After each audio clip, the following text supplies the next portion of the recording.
President Trump hosted Israeli Prime Minister Benjamin Netanyahu at the White House Monday. This is President Trump's first in-person meeting with a world leader since last week's tariffs announcement. The U.S. plans to put a 17% tariff on Israeli imports starting Wednesday.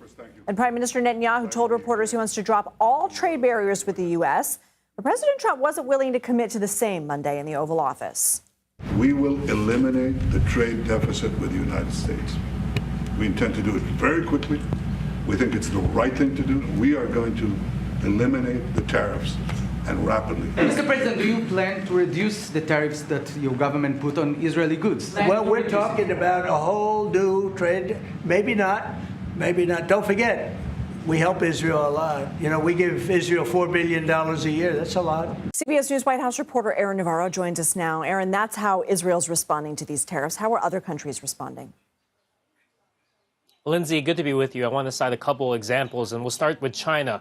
We've been talking throughout the day of the additional 50% tariffs, bringing it to 104% tariffs on Chinese goods. In response, a Chinese embassy spokesperson called it, quote, economic bullying, but seemed to stand by the incoming increase on April 10. They said that pressure or threats is, quote, not the right way to engage with China, but called further for open cooperation. We're also waiting to hear from the Chinese Finance Ministry. The European Union officials had talked about kind of a two-part approach, preparing a sort of retaliation list while also offering zero-for-zero tariff exchange when it comes to U.S. cars and industrial goods. President Trump was asked about that in the Oval Office today and flat out rejected it, said it's not enough, called on the EU to buy more American energy, as well as loosen regulations such as safety standards for American cars. One example of a country, though, where negotiations could potentially actually happen is in Japan. President Trump announced this morning he had spoken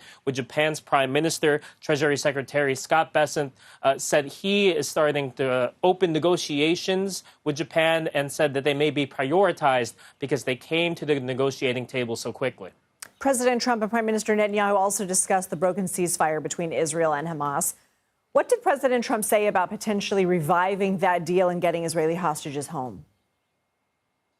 Yeah, Prime Minister Netanyahu announced that Steve Witkoff, President Trump's special envoy to the Middle East, is working with him on another deal to get more hostages held by Hamas out. About 58 hostages are still held in captivity, according to Israeli officials. President Trump signaled that getting the hostages out is a priority and that he credited Netanyahu for, quote, working very hard on that, but didn't reveal too many specifics on how that would get done, and actually pivoted to what he's talked about before when it comes to Gaza, when it comes to potential U.S. control of the Gaza Strip, serving as a sort of peace force. He referred to it again as a great piece of real estate, an indication he's not stopping that rhetoric despite the Gaza officials, Hamas, Arab allies, throwing cold water on that sort of ownership.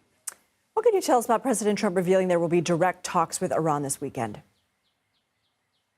President Trump announced that high top-level officials would be talking directly to Iran, no intermediary countries this weekend, potentially about a nuclear deal, where Trump said that it is in Iran's best interest, end quote, to come to a deal, to have successful talks.